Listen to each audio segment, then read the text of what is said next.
Pride and Prejudice, by Jane Austen. Chapter 12. In consequence of an agreement between the sisters, Elizabeth wrote the next morning to their mother to beg that the carriage might be sent for them in the course of the day. But Mrs. Bennet, who had calculated on her daughter's remaining at Netherfield till the following Tuesday, which would exactly finish Jane's week, could not bring herself to receive them with pleasure before. Her answer therefore was not propitious, at least not to Elizabeth's wishes, for she was impatient to get home. Mrs. Bennet sent them word that they could not possibly have the carriage before Tuesday, and in her postscript it was added that if Mr. Bingley and his sister pressed them to stay longer, she could spare them very well.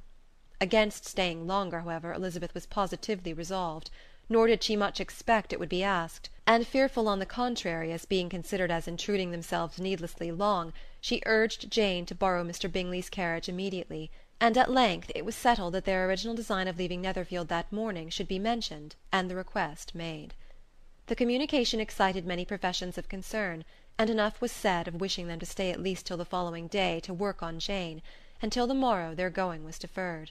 Miss Bingley was then sorry that she had proposed the delay, for her jealousy and dislike of one sister much exceeded her affection for the other. The master of the house heard with real sorrow that they were to go so soon, and repeatedly tried to persuade Miss Bennet that it would not be safe for her, that she was not enough recovered, but Jane was firm where she felt herself to be right.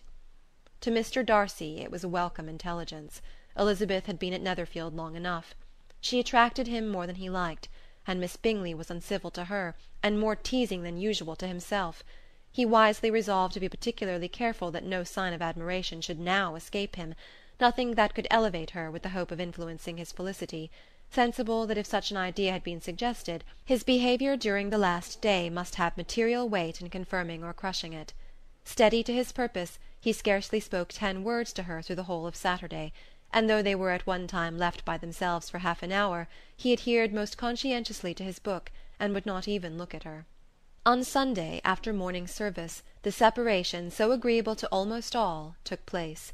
Miss Bingley's civility to Elizabeth increased at last very rapidly, as well as her affection for Jane, and when they parted, after assuring the latter of the pleasure it would always give her to see her either at Longbourn or Netherfield, and embracing her most tenderly, she even shook hands with the former. Elizabeth took leave of the whole party in the liveliest of spirits. They were not welcomed home very cordially by their mother. Mrs. Bennet wondered at their coming, and thought them very wrong to give so much trouble, and was sure Jane would have caught cold again. But their father, though very laconic in his expressions of pleasure, was really glad to see them.